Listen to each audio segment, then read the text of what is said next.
Today, people enjoy a level of freedom in their personal relationships which would shock the average Victorian, though we would be absolutely horrified to conduct our personal relationships according to the strict rules of the Victorian era. At that time, there was an almost obsessive preoccupation with restricting the sex lives of the British population. Most areas of Victorian society paid serious attention to living according to rigid moral codes. As a result, sex lives during the Victorian period were an unusual mix of bizarre customs and double standards.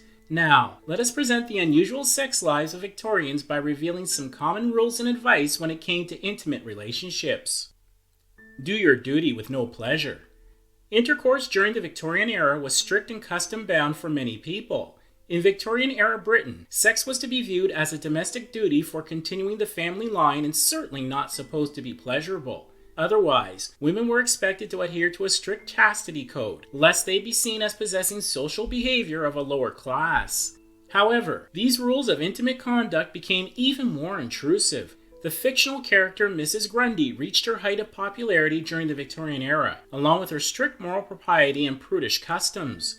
This figurative character symbolized a position of high social authority, and her standards were constantly referenced to make people overly mindful of decency, community discipline, and respectable constraint.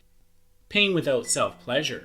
Self-pleasure by men was commonly viewed as a dangerous moral vice, with horrible male anti-masturbation devices made to deter men from arousal. Self-pleasure, also known during the Victorian period as self-pollution and solitary vice, was thought to make one ill and harm their body.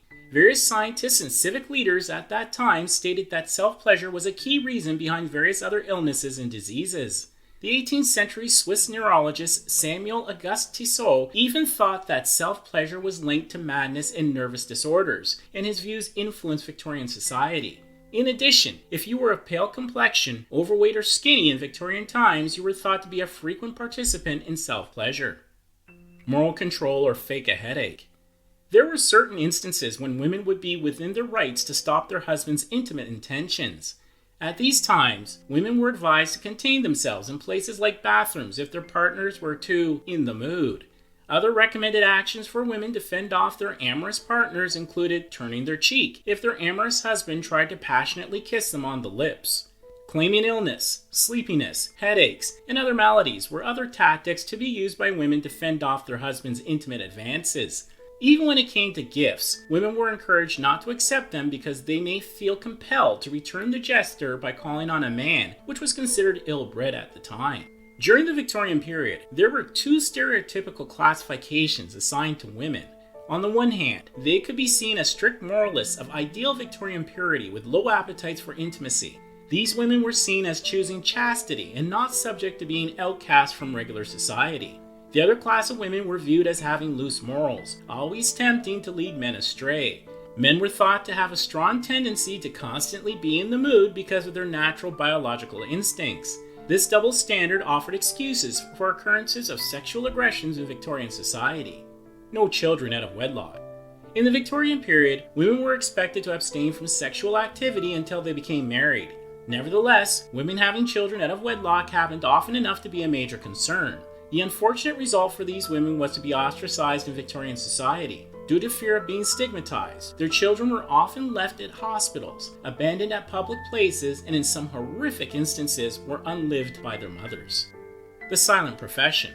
Prostitution existed for centuries and was used routinely, though during Victorian times it was frowned upon as being against societal norms. Prostitutes were called fallen women to deter young women from considering it as a profession. Further restricting this trade in Victorian times was the fact police could arrest women at their own discretion if they were suspected of being prostitutes. It is interesting to note that their suspected male customers were not held to the same standards of arrest.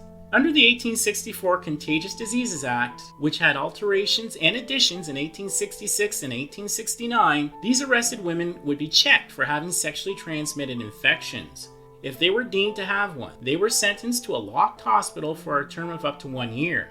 These incarcerations were an attempt to prevent STIs from spreading to more men, especially soldiers.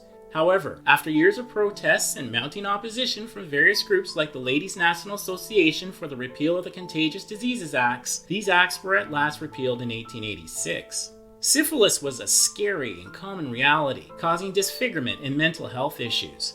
Unfortunately, with widespread poverty and the lack of choices for women during Victorian times, various working class women needing an income seen this profession as a means for survival. Despite the dangerous working conditions and degradation, many women in difficult circumstances seen it as a short-term solution to gain needed finances before hopefully transitioning into better opportunities.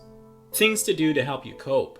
During the rigid moral rules of Victorian-era Britain, men were told of foods and drink to avoid because they may cause arousal. Beer, cider, rich gravy, mustard, pepper, and wine were said to cause a heightened sex drive. Therefore, the consumption of bland, non-spicy foods was advised to curb a man's sexual appetite. Surprising to many today, there were condoms available in the Victorian era. Made of sheep's bladder and called armour or French letters, they had to be put in water before usage. Then, a ribbon was used to tightly secure it. After usage, they would be cleaned and dried for future use, though they were used primarily as protection against sexually transmitted diseases and not for contraception. In modern times, we know this kind of condom's effectiveness against sexually transmitted infections would be highly questionable. There is only one type of relationship by law. Certain types of gay male intimacy in England have been a serious crime since 1533, with the last known execution for homosexuality in Great Britain occurring in the year 1835. In 1885, under the Criminal Law Amendment Act, all remaining acts of gay male intimacy were outlawed. Towards the latter part of the Victorian period, same-sex couples became more open about their relationships, especially women. However, women involved in these relationships were often thought to be friends or sisters, so did not bear the same degree of societal consequences as men in same-sex relationships at the time. Near the end of the Victorian era, as the 1890s decade progressed, these strict and often hypocritical Victorian moral codes began to soften in practice and acceptance. This was due in large part to increasing numbers of people speaking out and taking action against these extraordinarily oppressive moral restrictions. Looking back at the unusual sex lives of Victorians, people of today would have an extremely difficult time adjusting to such bizarre social customs, and rightfully so. Thank you for watching this episode of the Victorian Diary. We show regular episodes which reveal life in the Victorian age.